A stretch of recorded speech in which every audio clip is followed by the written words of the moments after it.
las semanas, o Shavuot, que es cuando el pueblo recibió la ley, cuando recibieron las 2 tablas de la ley, allá en el desierto, cuando el monte, dice que el monte temblaba y humeaba, porque Dios estaba ahí, y Dios con su propia mano escribió las tablas, que hasta el día de hoy nosotros podemos ver que son la guía que Él nos dejó, para saber qué era lo moralmente correcto.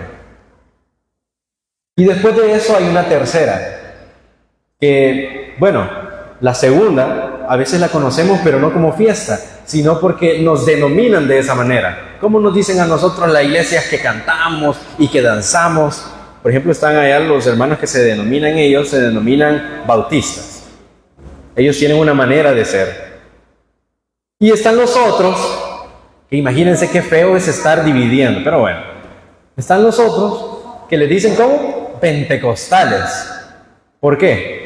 Porque quizás hace alusión a cuando el Espíritu del Señor descendió sobre aquellos hombres que estaban unánimes juntos, estaban allá con Pedro. Dice que el fuego del Espíritu descendió sobre ellos en el día de Pentecostés. Entonces les llaman a los hermanos que cantan, danzan y andan con panderos y hacen, según ellos, relajo. Les llaman pentecostales. Solo por eso conocemos la palabra Pentecostés. Cuando Pentecostés es la fiesta en la cual el Señor mandó a que se recordara la entrega de la ley. ¿Cuántos sabían eso? Pentecostés, el verdadero significado de Pentecostés. Pero eso no es el tema de hoy. El tema de hoy es la tercera fiesta, que precisamente comenzó el miércoles. Hoy estamos justo a la mitad de la fiesta. Y vamos a llegar a ese punto. Y es la fiesta de los, traducido, españolizado, se le ha llamado tabernáculos. Pero en realidad, la fiesta en hebreo se llama Sukkot, que significa cabañas. El tabernáculo era donde estaba el arca de la alianza, donde Dios había designado que Moisés hiciera a lo que David le llamó un edificio hecho de cortinas. Entre cortinas está tu presencia, está tu arca. Yo te quiero hacer una casa. Bueno, esas cortinas que David le llamaba así, Dios mismo lo había instituido. Le dijo a Moisés, conforme al modelo que se te enseñó en el monte, tal cual, sin quitarles ni añadirle, así lo vas a hacer. Pues esas cortinas era lo que Dios había instituido. Entonces, a eso se le llamaba el tabernáculo de reunión, donde estaba el arca, donde estaba la menorá, donde estaban los panes de la proposición, donde estaban también el lavacro de bronce, donde se ofrecían las víctimas en el holocausto. A eso se le llamaba el tabernáculo. Y todo el pueblo de Israel alrededor del tabernáculo vivían ¿en qué? En cabañas. Entonces, quiero que vayamos. Bueno, voy a hacer también un comentario rápido antes de estamos celebrando también el cumpleaños de Jesús. Qué raro, ¿verdad? Qué raro que el hermano esté hablando del cumpleaños de Jesús en octubre. Casi siempre cae en septiembre. Pero ¿por qué está hablando del cumpleaños de Jesús? Bueno, tampoco lo voy a decir como doctrina, pero ¿saben ustedes que históricamente y según los pocos datos que da la Biblia acerca del nacimiento de Jesús, es muchísimo más probable que Jesús haya nacido en la fiesta de tabernáculos más que en la fiesta de Hanukkah en diciembre? Pero nosotros lo hemos mezclado con las fiestas paganas y lo celebran el 24 y 25. Pero ya va a llegar el momento de regañar al pueblo en diciembre. Mentira. La cosa es que es mucho más probable, según los historiadores y lo que está escrito en la palabra, que Jesús haya nacido ¿en dónde? En la fiesta de las cabañas. Porque saben ustedes que en 3 ocasiones se acostumbraba a subir a Jerusalén a adorar a Dios. La primera era, ya se las dije, las 3. Pascua, Pentecostés y la fiesta de las cabañas. Imagínense, dice que Jesús, bueno, los padres de Jesús no encontraron lugar para él en el mesón. para que ellos pudieran estar y que María pudiera dar a luz tranquilamente, sino que como todo estaba lleno,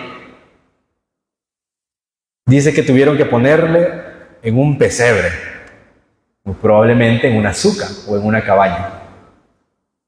Y como los pastores estaban pastoreando a la luz de la luna, si en diciembre en Israel, aunque usted no lo crea, aunque parezca un desierto, en diciembre y en esas fechas en invierno, cae nieve. Las ovejas no pueden estar en el pasto. ¿Qué van a comer? Se van a morir también de frío. Entonces no les da como un clic en la cabeza de que Jesús es mentira que pudo haber nacido en diciembre, o en lo que en el calendario judío sería Kislev. Ni siquiera existía diciembre, mucho menos fiesta pagana. Pero vamos a leer en el libro de Levíticos, quiero que me acompañen. En el libro de Levíticos, capítulo 23, 39.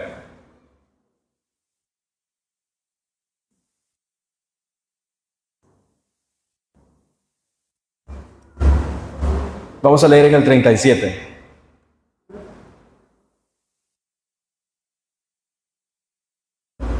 Dice, estas son las fiestas solemnes del Señor a las que convocar... Bueno, ¿cómo dice? Estas son las fiestas solemnes del Señor. No nos confundamos, no, es que ya los hermanos andan judaizando. No, aquí dice fiestas solemnes del Señor. No de un pueblo en específico, sino de todos aquellos que creen en el Señor. A las que convocaréis santas reuniones para ofrecer ofrenda encendida al Señor, holocausto y ofrenda, sacrificio y libaciones, cada cosa en su tiempo, además de los días de reposo del Señor, de vuestros dones, de vuestros votos y de todas vuestras ofrendas voluntarias que acostumbráis dar al Señor. Pero a los 15 días del mes séptimo, que eso fue específicamente el miércoles, cayó el 15 de Tisri, ¿verdad? Dice, haréis fiesta, a los 15 días del mes séptimo, cuando hayáis recogido el fruto de la tierra, haréis fiesta al Señor por 7 días. El primer día será de reposo, y el octavo día será también día de reposo.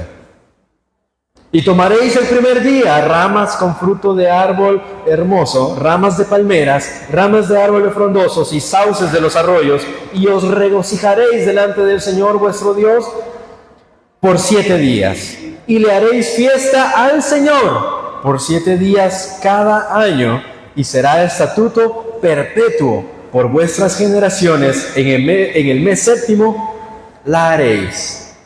En tabernáculos habitaréis 7 días.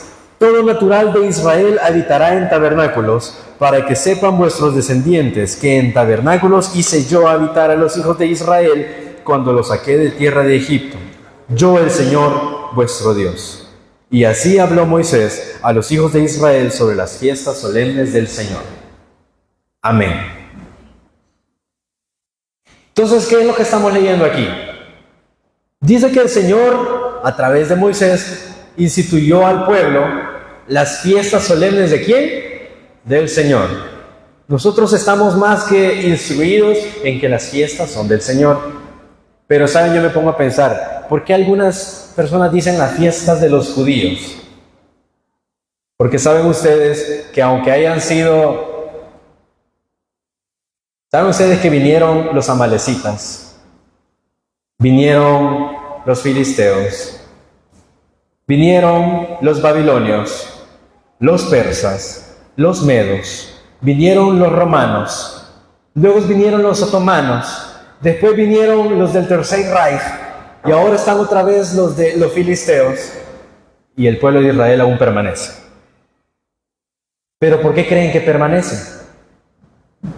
Claro, a su patriarca Abraham se les dio la palabra de que de su descendencia vendría la salvación para los gentiles.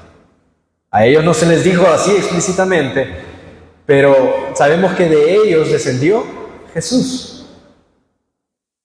Pero, aparte de eso, ¿qué otro pueblo, aparte de los hijos de Dios, los que estamos reunidos aquí, qué otro pueblo en toda la tierra siguen celebrando las fiestas que el Señor mandó? Dígame, un tan solo pueblo que no sean los hijos de Dios.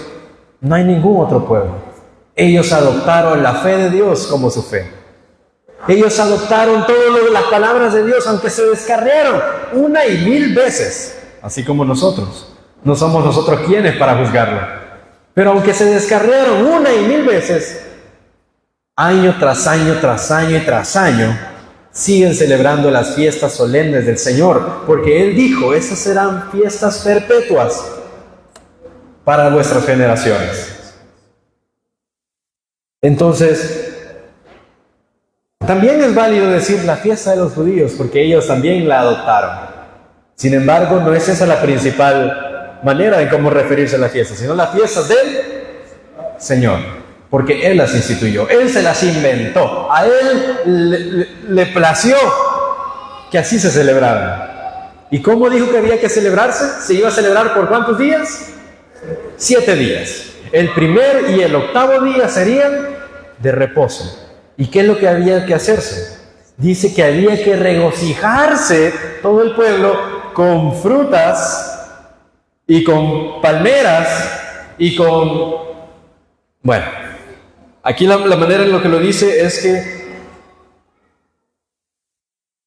con ramas con fruto de árbol hermoso, ramas de palmera, ramas de árboles frondosos y sauces de los arroyos, os regocijaréis delante del Señor vuestro Dios por 7 días. Entonces, ¿qué es lo que ustedes han estado haciendo esta escasa hora que hemos estado acá? Regocijándonos delante del Señor. Ustedes han traído frutos, también han traído palmeras, pero principalmente han traído su corazón delante del Señor. Dice que su corazón, no recuerdo bien la cita, la que canta Joseph Carduner, que dice, Kumi Roni Balaila. Dice, levántate a medianoche y levántate en la noche y derrama tu corazón delante del Señor. Canta delante del Señor, derrama tu corazón como aguas delante del Señor. Eso es lo que les mandó el Señor al pueblo de Israel a que hiciese durante 7 días. Y que se recordaran que mientras estuvieron en el desierto, Dios los hizo vivir ¿en qué? En tabernáculos, dice aquí la traducción. Pero si nosotros vamos al original en hebreo, dice en sucas, en cabañas, así como este. Ellos hacían enramadas, hacían con telas y hacían enramadas para poder habitar en ellas en el desierto. Quiero que me acompañen entonces ahora vamos a ir al libro del segundo libro de Crónicas, en el capítulo 5. Segundo, no es segunda, es segundo de Crónicas, capítulo 5, verso 1. ¿Cómo dice? Y acabada toda la obra que hizo Salomón para la casa del Señor, metió Salomón las cosas que David su padre había dedicado, y puso la plata y el oro y todos los utensilios en los tesoros de la casa. ¿Qué dice ahí? En los tesoros de la casa de Dios. Verso 2. ¿Por qué estoy leyendo esto? Ya se van a dar cuenta. Esto es cuando Salomón edificó el primer templo. Vamos a tener un orden en lo que vamos leyendo. Dios instituyó la fiesta de los tabernáculos. Amén. En el mes séptimo, a los 15 días del mes. Luego, el tabernáculo, David dijo, Señor, yo no quiero que tu tabernáculo, que tu arca y que todos tus utensilios estén entre cortinas. ¿Por qué no me dejas hacerte una casa? Y Dios le respondió, sí, voy a dejar que se haga una casa, pero no la vas a hacer tú. La va a hacer tu hijo después de ti, porque tus manos han derramado sangre. Entonces el hijo después de David, Salomón, dice que levantó una casa al Señor. Se tardaron 40 años en construir el templo. Y dice que acabada toda la obra que hizo Salomón, vamos en el verso 2, Salomón entonces reunió en Jerusalén a los ancianos de Israel y a todos los príncipes de las tribus, a los jefes de las familias de los hijos de Israel para que trajesen el arca del pacto del Señor de la ciudad de David, que es Sión. Y se congregaron con el rey todos los varones de Israel. ¿Cómo dice? Para la fiesta solemne del mes séptimo. Estaban en tabernáculos. Justo cuando acabaron la construcción del templo, estaban celebrando ¿el qué? Tabernáculos. La fiesta solemne del mes séptimo. Vamos en el verso 4. Vinieron pues todos los ancianos de Israel y los levitas, tomaron el arca y llevaron el arca y el tabernáculo de reunión y todos los utensilios del santuario que estaban en el tabernáculo. Los sacerdotes y los levitas los llevaron. Y el rey Salomón y toda la congregación de Israel que se había reunido con él delante del arca, sacrificaron ovejas y bueyes, y por ser tantos, no se pudieron contar, ¿cómo dice? Ni numerar. Y los sacerdotes metieron el arca del pacto del Señor en su lugar y en el santuario de la casa, en el lugar santísimo, bajo las alas de los querubines, pues los querubines extendían las alas sobre el lugar del arca, y los querubines cubrían por encima así el arca como sus barras. Y vamos, pero nos vamos a adelantar un poquito en el verso 12. Y los levitas, cantores, todos los de Asaf, los de Emán y los de Jedutún, juntamente con sus hijos y sus hermanos, vestidos de lino fino, estaban con címbalos y salterios y arpas al oriente del altar. Y con ellos 120 sacerdotes que tocaban trompetas. ¿Se imaginan ustedes cómo ha de haber sonado eso? Con salterios, con panderos, 120 trompetas, aquí con una guitarra, un bajo y un piano. ¡Ay, qué bulla!, dicen. 120 trompetas. Y dice que cuando sonaban, verso 13, pues las trompetas, y cantaban todos a una para alabar y dar gracias a Dios, y a medida que alzaban la voz con trompetas y címbalos y otros instrumentos de música, y alababan al Señor diciendo, porque Él es bueno, porque su misericordia es para siempre. Entonces la casa se llenó de la nube, la casa del Señor.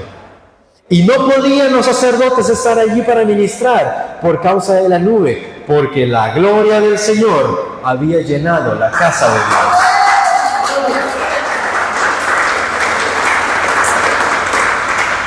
Entonces pónganse ustedes a pensar, háganse una película. A mí me gusta yo creo que el hermano Marcos Vidal hace eso, porque tiene tantos cantos en lo que se imagina que él se cuela entre el burro, entre San José él se imagina estas cosas, ¿no? Y de ahí escribe. Entonces yo también me pongo a pensar, imagínense ustedes cómo habrá sido. Dice que estaban cantando, tenían panderos, tenían salterios, dice que tenían toda clase de instrumentos, tenían 120 trompetas, y dice que todos a una cantaban, y dice que iban así como, porque Él es bueno, porque para siempre es su misericordia, y cada vez iban alzando más la voz, porque Él es bueno y porque para siempre es su misericordia, y luego todos a una, ¿cómo decían? Porque Él es bueno, porque para siempre es su misericordia, y seguían cantando y cantando y alabando al Señor. Y dice que a medida ellos alzaban la voz, también la nube del Señor, la nube de la gloria del Señor descendía sobre la casa, y ninguno pudo seguir alabando al Señor, porque la gloria del Señor era tal que no podían estar de pie. Dice que se tiraron a sus rostros y adoraron al Señor así, porque la gloria descendió sobre el pueblo. Dice que ninguno podía ministrar por causa de la nube. Y esta fue la dedicación del primer templo. Me preguntaban que cómo es que yo había, la vez pasada me preguntabas, cómo es que en Tabernáculos habíamos hablado acerca de Hanukkah en Sukkot. Porque Hanukkah, lo que nosotros celebramos casi al final de año, significa, la palabra literal en español significa dedicación. ¿Dedicación de qué? La dedicación del templo. Entonces en la fiesta solemne de Tabernáculos, cuando Salomón acabó de construir el templo, dice que se hizo la dedicación del templo. Entonces estaban celebrando la verdadera Hanukkah, o no la verdadera, sino la primer Hanukkah, que es la dedicación del templo de Dios. Y así se hizo. Cuando las profecías decían que así como la gloria primera, la postrera será mayor, se referían a esa gloria cuando estuvo Salomón juntamente con todo el pueblo adorando y alabando al Señor, de tal manera que la gloria descendió físicamente, la gloria descendió en forma de nube e inundó toda la casa. ¿Se han puesto ustedes a pensar que cuando estamos cantando o estamos orando y no sé, y de repente quizás a Keila, el domingo pasado creo que fue a la hermana Xiomara, y a muchos de ustedes el Señor los toma y comienzan a dar vueltas y comienzan a gritar y terminan tirados en el suelo? ¿Se imaginan ustedes que de esa manera, pero así todo el pueblo? Porque la gloria del Señor ha descendido sobre su casa.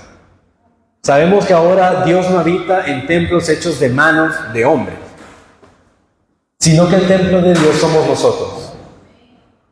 Como dice el apóstol, si no me equivoco, es el apóstol Pablo, cuando dice, porque vosotros sois el templo del Dios viviente. Como Dios dijo, habitaré y andaré en medio de ustedes, y yo seré su Dios, y vosotros me seréis hijos e hijas, y vosotros también me seréis mi pueblo, y seréis hijos e hijas. Pero quiero que ahora vayamos al libro de Nehemías. Vamos a ir al libro de Nehemías en el capítulo 8.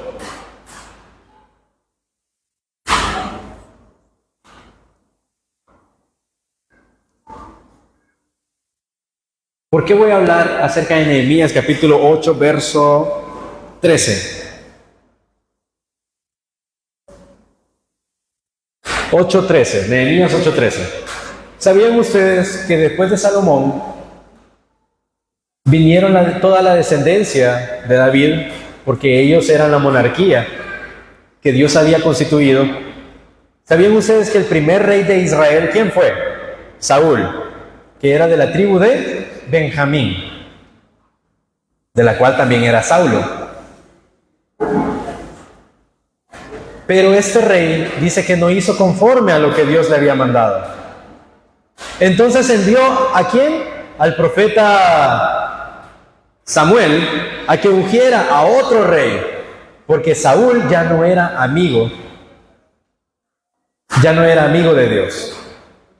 Entonces el profeta Samuel vino y ungió a David, y ahora la monarquía en Israel iba a ser en la tribu de Judá, porque David era de la tribu de Judá. Ellos vivían en Belén, que era parte de Judea. Luego de David vino Salomón. Luego de Salomón vino el hijo de Salomón, que no me recuerdo bien cómo se llamaba, y así toda su descendencia. Y todos estos reyes hicieron lo malo delante de los ojos de Dios. ¿Qué pasó? Israel recibió el pago, recibió el castigo por su pecado. Y dice que envió Dios a través de los profetas, Isaías, Jeremías y Ezequiel, predicaban al pueblo que vendría una destrucción al pueblo de Israel si ellos no se regresaban a los caminos del Señor. ¿Qué pasó? No solamente no les hacían caso, sino que así como dijo Jesús, poco más adelante, dijo: Jerusalén, ¿cuántas veces yo quise juntarte como la gallina junta a sus polluelos? Pero no quisiste. Y no solamente eso, sino que yo te envié a mis profetas, y no solo no los recibiste, sino que también los mataste. Israel no quería hacer caso de la palabra de Dios. Por lo tanto, les envió a un pueblo extranjero que se enseñorearía por encima de ellos. Y envió, por lo tanto, a Nabucodonosor, a los babilónicos. A ellos envió el Señor y los llevaron en cautiverio. Y es cuando en el Salmo, quiero que me corrijan, 36 o 136, junto a los ríos de Babilonia. 37. Como dice, junto a los ríos de Babilonia, ahí nos sentábamos y aún llorábamos acordándonos de Sión. Y los extranjeros nos decían, canten cánticos del Señor. Y entonces ellos decían, ¿cómo cantaremos cántico del Señor en tierra de extraños? Si no olvidare de ti, oh Jerusalén, pierda mi diestra su destreza, y mi lengua se pegue a mi paladar, si de ti no me acordare. Si no enalteciera a Jerusalén como preferente asunto de mi alegría. Entonces ellos se acordaban allá, ya cuando el pueblo de Babilonia los había llevado cautivos, entonces se acordaban, allá cantábamos cánticos del Señor. Pero cuando estaban en Jerusalén, no cantaban cánticos al Señor. Sin embargo, les tocó irse cautivos a una tierra extraña. Imagínense. ¿Saben ustedes que Babilonia, físicamente, geográficamente, queda ubicada por donde quedaba la tierra de Ur de los caldeos?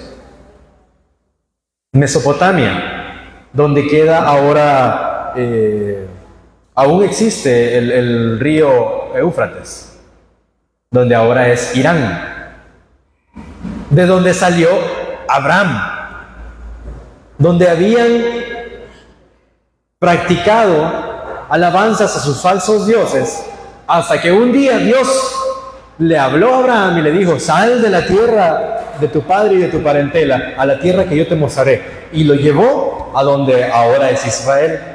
Pero ¿qué pasó? Como ellos desobedecieron, pues regresaron otra vez a la tierra de los que le habían, de los que le habían sacado, de la cual los habían sacado. Resulta que ellos decían, ¿cómo cantaremos cánticos del Señor en tierra de extraños? Dice que ellos colgaron sus arpas. No querían cantar. Tuvo que venir palabra de Daniel, palabra de Ezequiel, palabra de Jeremías, hablando a los expatriados en Babilonia, para que se recordaran de dónde habían venido y del por qué ellos estaban ahí. Y ya me van a entender por qué estoy hablando de esto. Resulta que vino Daniel y profetizó que los 70 años estaban a punto de cumplirse y que los hijos de Israel iban a regresar otra vez a su tierra. Para ese entonces Nabucodonosor, el rey babilónico, ya no estaba. Tampoco estaba su hijo, que se había muerto. Bueno, Dios lo mató.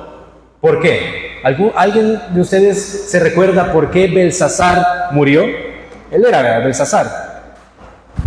Dice que él había tomado los utensilios que habían robado del templo de Jerusalén. Y dice que él estaba haciendo una fiesta. Y dijo, tráiganme los utensilios del templo.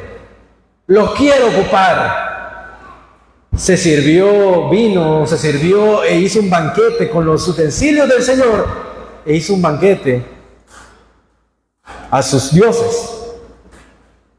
Y dice que cuando estaban ahí brindando y tomando y haciendo fiestas, ocupando lo santo para lo inmundo, y dice que en la pared salió una mano que comenzó a escribir, Mené, Mené, Tekel, Uparsin, ¿verdad? Pesado fuiste en balanza y has sido encontrado falto. No sos cabal, no sos íntegro delante de Dios. Porque ocupaste lo íntegro, lo santo, lo puro, para lo inmundo, para pecar. Entonces vino Daniel y le dijo, esto es lo que quiere decir, que tu reino tu reino es cortado desde ahora, y vendrá un pueblo de lejanas tierras, y ellos se harán cargo ahora del reino. Y así se hizo. Vino Darío, el persa, los medos y los persas, y ahora se enseñorearon sobre Babilonia, pero ahora, a través de este pueblo persa, los hijos de Israel regresaron a la tierra. Fue Darío, ¿verdad? El que hizo que regresaran los hijos de Israel a Israel. Cuando ellos regresaron, se encontraron con Jerusalén destruida, hecha pedazos, sin templo donde adorar a Dios. Querían cantar otra vez a Dios, pero no tenían lugar donde ofrecer a Dios. Entonces el mismo Darío dice que envió todas las cosas que habían raptado del templo y también dio donativos. Ciro, después de Darío vino Ciro, entonces fue Ciro el persa. Y dice que enviaron donativos, enviaron maderas, enviaron todo tipo de oro, plata, todas las cosas que se tenían que necesitar para que el templo se reconstruyera. El templo que Salomón había dedicado al Señor, ahora se estaba reconstruyendo y se iba a rededicar al Señor. Una segunda Hanukkah. Entonces ahora leemos en Nehemías 8, donde dice: después de que construyeron el segundo templo, dice, al día siguiente se reunieron los cabezas de familia de todo el pueblo, sacerdotes, levitas y a Esdras, el escriba, para entender las palabras de la ley. Y hallaron escrito en la ley del Señor, en la ley que el Señor había mandado por mano de Moisés, que habitasen los hijos de Israel en tabernáculos, en la fiesta solemne del mes séptimo, y que hiciesen saber y pasar pregón por todas sus ciudades y por Jerusalén, diciendo: salid al monte, traed ramas de olivo silvestre, de arrayán, de palmeras y de todo árbol frondoso, para hacer ¿qué? Tabernáculos, como está escrito.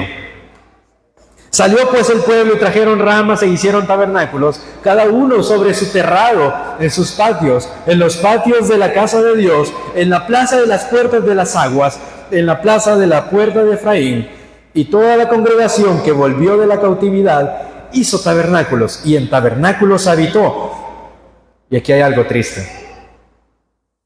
Porque desde los días de Josué, hijo de Nun, hasta aquel día, no habían hecho así los hijos de Israel. Pero dicen, y hubo alegría muy grande. Quiero que meditemos en esta palabra. ¿Cómo dice? Dice que desde los días de Josué, hijo de Nun, no habían hecho así. ¿Ustedes saben cuáles son los días de Josué, hijo de Nun? Literal, después de que Moisés dio la palabra, y después de que salieron del desierto, que anduvieron por 40 años y se asentaron en la tierra que el Señor les había prometido, esos son los días de Josué. Después vinieron los jueces, y después vinieron los reyes, y después llegamos a lo que estamos hablando ahorita. Quiere decir que desde que se dio la palabra, un ratito les duró el guardarla en su corazón, y dice que jamás lo volvieron a hacer. No lo hicieron así, jamás. Desde Josué no lo volvieron a hacer nunca. Tuvo que llegar un pueblo extranjero, enviado por Dios, a que los tomara cautivos por el pecado que habían cometido, para acordarse: hey, es cierto, Dios nos había mandado a hacer algo, y no lo hicimos por 200, 300 años. No lo hicimos. Bueno, fueron casi 400, 500 años los que habían pasado, desde Moisés hasta la deportación de Babilonia. Resulta que ellos encontraron, cuando regresaron a Jerusalén, encontraron que estaba escrito que justo en el día en el que ellos estaban, se acostumbraba hace mucho tiempo traer ramas de árboles frondosos, de arrayanes. Imagínense, aquí ha de oler el árbol de arrayán, ha de tener un aroma. Dice, en otra parte también menciona de eucalipto, de árbol de arrayán, de palmeras, los sauces, y de todo árbol junto a los arroyos de los ríos, a los arroyos y los ríos. Y de esto tenían que hacer una cabaña como en la que yo estoy aquí debajo.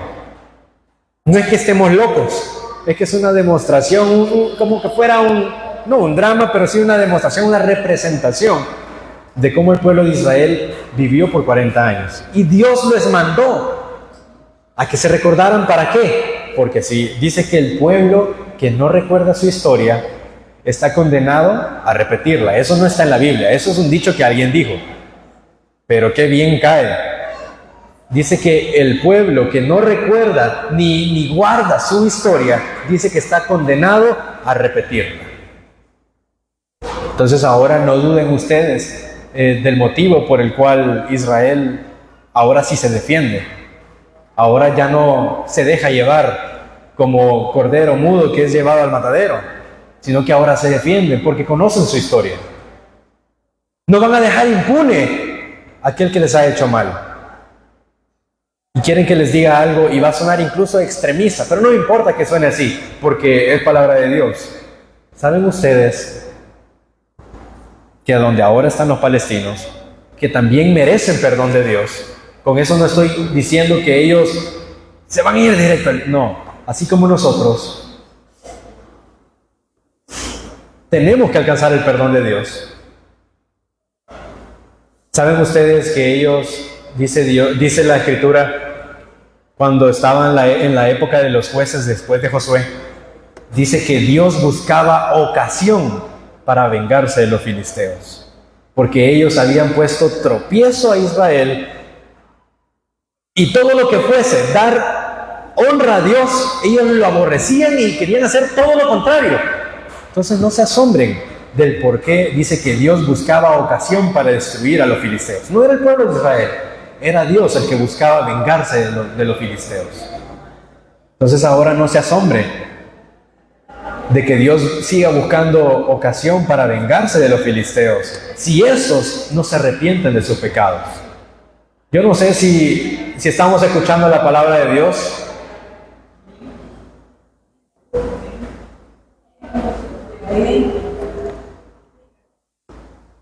Marta, Marta, dijeron.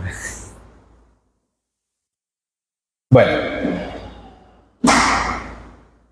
resulta que cuando regresaron los hijos de la cautividad, ¿qué fue lo que erigieron una vez más? El segundo templo.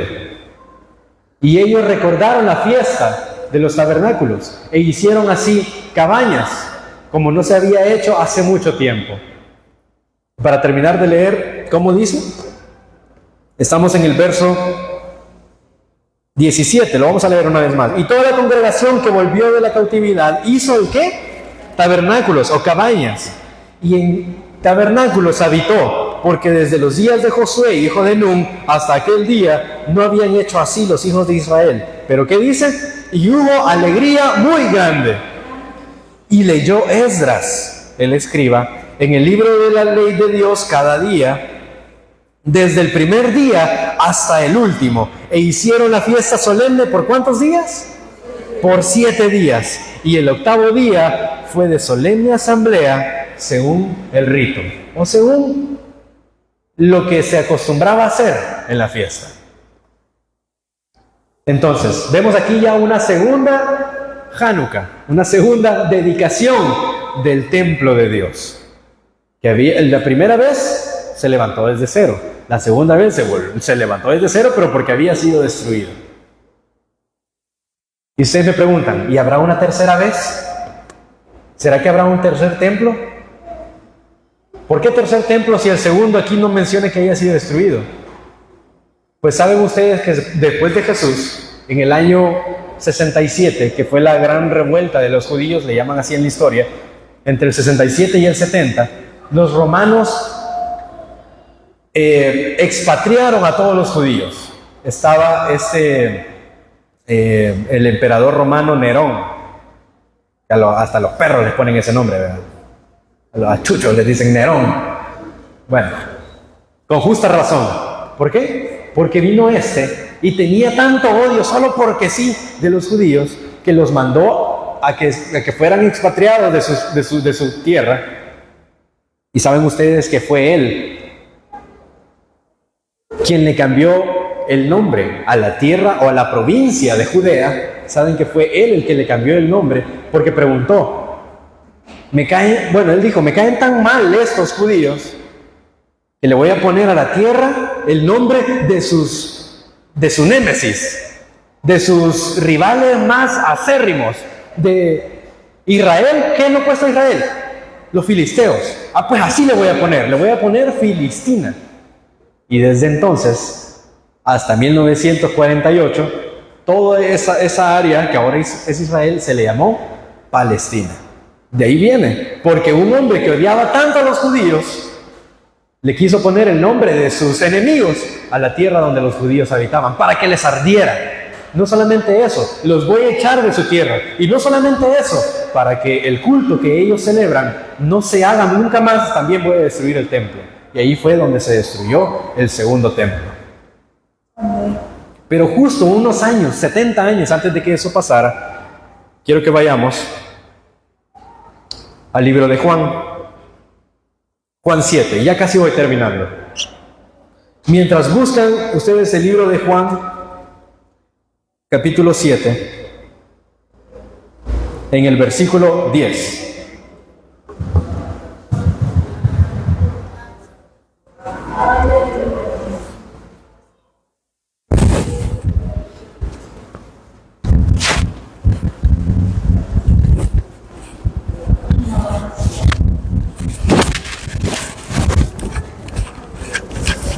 Ya van a saber por qué me estoy poniendo esto.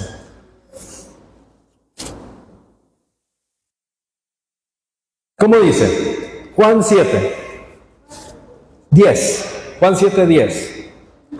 Pero después que sus hermanos habían subido, estaba hablando de Jesús. Después que sus hermanos habían subido, entonces Jesús también subió a la fiesta, mas no abiertamente, sino ¿cómo?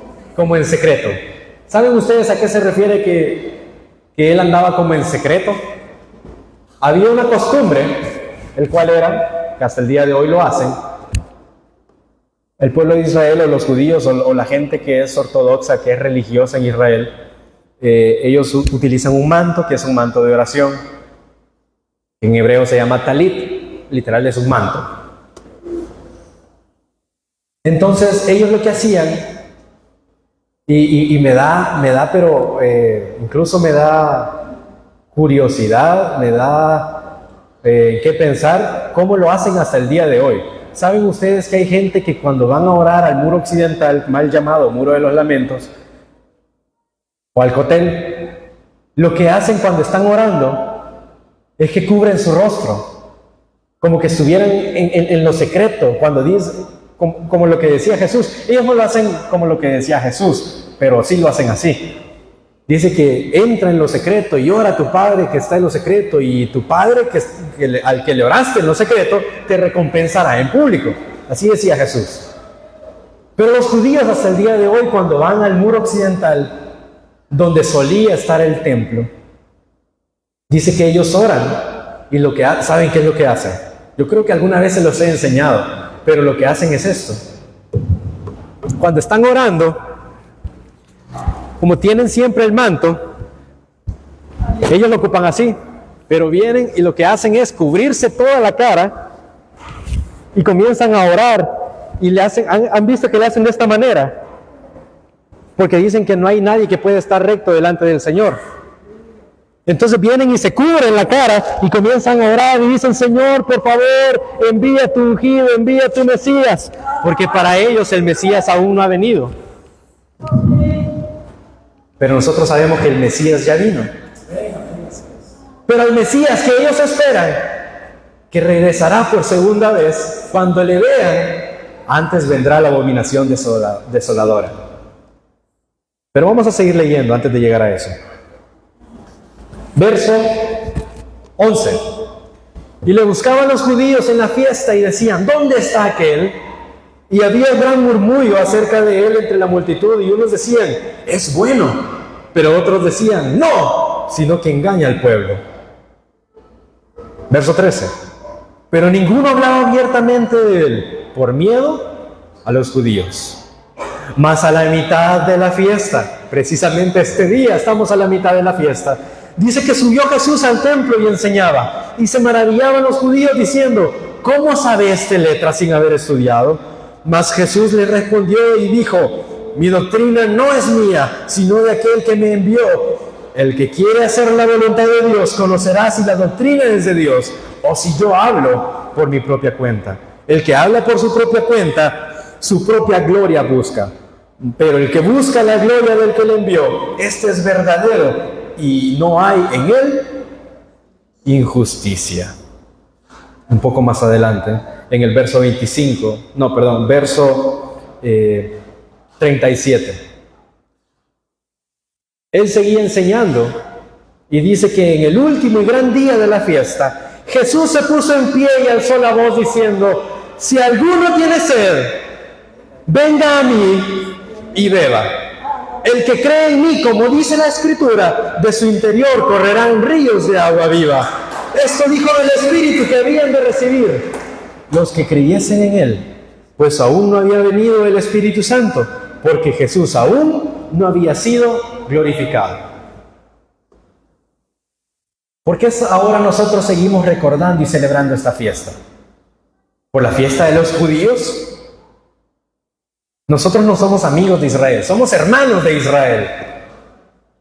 Porque dice que de ambos pueblos Él hizo un solo pueblo. Entonces ellos son más que nuestros amigos. Y cualquiera pudiera decir: hermano, pero el Israel que ahora existe no es el Israel bíblico. Algunos confunden y le dicen a los que viven en Israel, les dicen israelitas. Sin embargo, el gentilicio oficial moderno ahora se dice israelí, no israelita. Pero eso no quiere decir que no sean los mismos. Cualquiera pudiera decir: no hombre, esos son descendientes de europeos. Todos los que vinieron de Europa huyendo de los nazis o incluso después de la Segunda Guerra, esos son los judíos. No son los verdaderos descendientes, hijos de Abraham. También están errados. ¿Saben por qué? Porque cuando ellos fueron expatriados de su tierra, cuenta los historiadores, y un historiador también judío de la época, pocos años después de Jesús, que se llamaba Josefo, menciona que los judíos, a donde se fueron, huyendo de los romanos, fue precisamente a Roma. ¿Cómo así? Ellos ocultaron sus identidades y se mezclaron entre las comunidades de Europa. Otros se fueron al oriente, se fueron a Persia. Incluso hasta hace muy poco había una comunidad muy grande de judíos en Irán. Sin embargo, vino el ayatolá, vino el régimen islámico que ahora hay en Irán. Y esos fueron los que expulsaron a los últimos judíos de Irán. Pero estos que regresaron de Europa, ¿saben ustedes que fue comprobado que ellos son los descendientes de la tribu de Judá y de Benjamín? Las otras tribus dicen que están perdidas. Se mezclaron tanto en los demás que ya son como nosotros, mestizos, pues. Entonces, aquel que diga que el Israel actual no es descendiente de Abraham está errado. Y lo que pasa en él es que no conoce la historia. Cualquiera pudiera decir: es que ustedes son fanáticos de Israel. El pueblo cristiano son fanáticos. No. Históricamente también está comprobado. Está bien que me digan fanático, pero Dios dijo a Abraham: el que te bendiga será bendito, y el que te maldiga también será maldito. ¿Quieren ustedes ser malditos? No lo creo.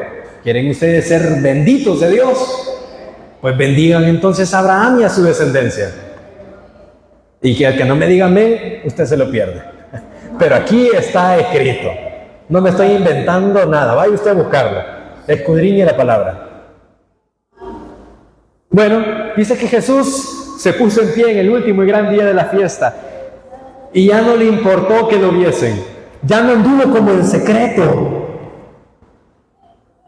Ni tampoco enseñando ahí en algunos lugares a mitad de la fiesta. Sino que Él se puso en pie en medio de toda la congregación. Y dice que dijo: si alguno tiene sed, venga a mí y beba. El que cree en mí, dijo Jesús, como dice la Escritura, de su interior correrán ríos de agua viva. Amén.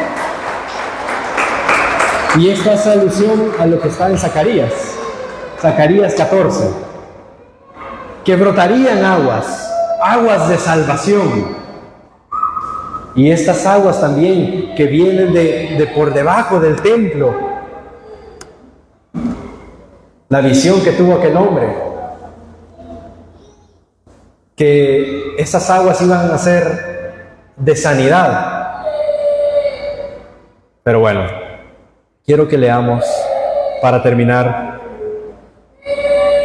en el libro de Apocalipsis, capítulo 7. Apocalipsis 7.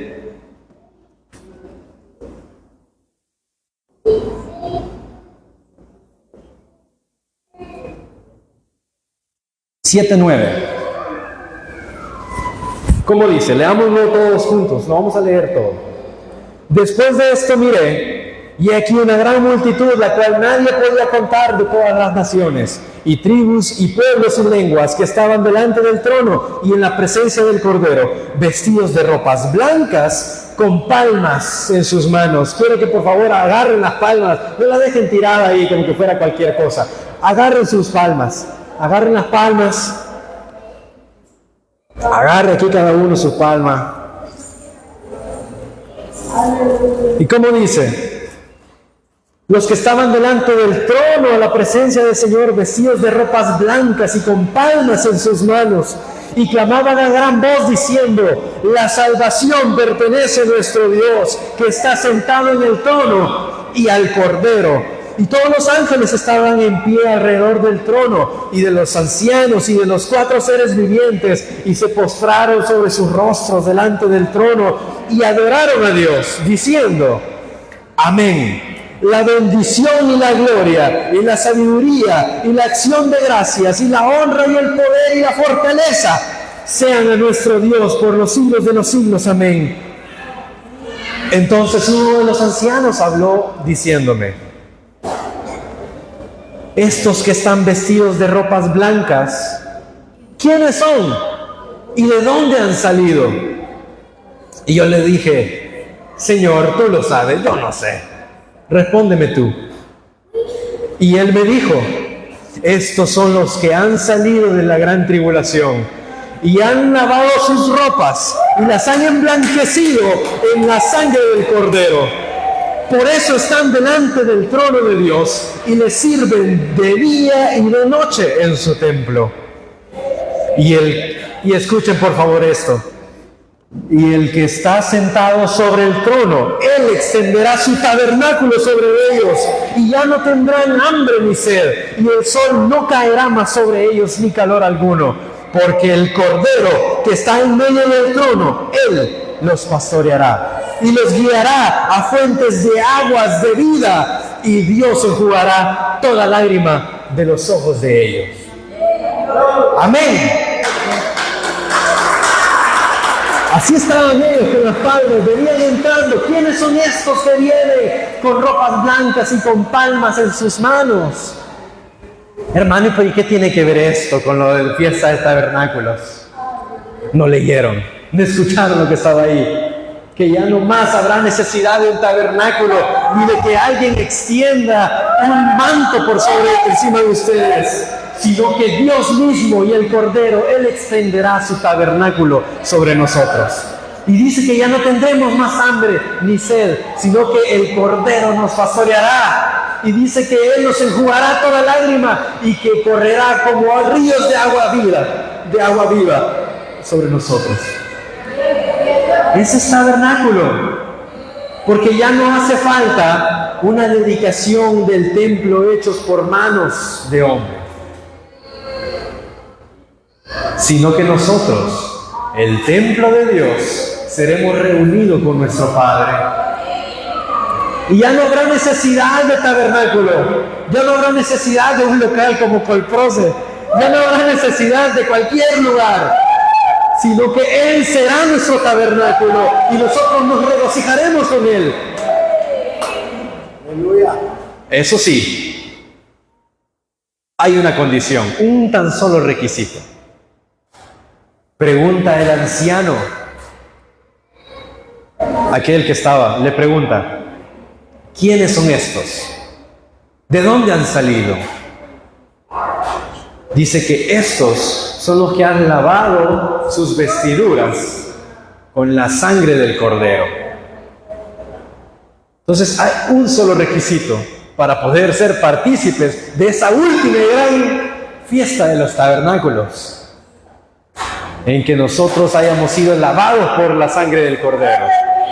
¿Cuántos aquí han sido lavados por la sangre del Cordero? Si aún no lo son, por favor repitan conmigo, porque hay que estar seguros todos los días. No es que una vez lo hice y ya estuvo. No, el apóstol dice que tiene que ser nuestro sacrificio diario, ofreciendo nuestras vidas en sacrificio diario, continuamente al Señor. Así que digan todos aquí conmigo: Señor, lávame con tu sangre, hazme acepto en el amado, porque solamente a través de ti tengo la vida eterna. Amén y amén. Pongámonos todos de pie, porque como es que dice la Escritura, ¿quiénes son estos que vienen con palmas en sus manos, con vestidos de ropas blancas, como los hermanos de San Marcos allí? Vienen vestidos de ropas blancas, dicen. Como César allá atrás viene vestido de ropas blancas. Pero te doy una noticia, es una ropa más blanca aún. Qué ilógico, ¿verdad? Hacer una ropa blanca con algo rojo. Totalmente contrario. A la lógica humana esto no funciona. Pero dice el Señor que Él tiene pensamientos que son más altos que nuestros pensamientos. Pensamientos de bien y no de mal, para que obtengan el fin que desean. Amén. Entonces, nosotros ahora celebramos los tabernáculos, la fiesta solemne de los tabernáculos, porque estamos esperando y confiamos en que un día el Señor extenderá su tabernáculo sobre nosotros. Le veremos cara a cara y Él enjugará las lágrimas de nuestros ojos. Ya no más habrá dolor, ya no más habrá padecimiento, ya no habrá muerte, sino que solamente estaremos unidos en un solo cuerpo, adorando al Señor. ¿Cuántos dan palmas a la palabra del Señor? Amén y amén. Vamos a cantar.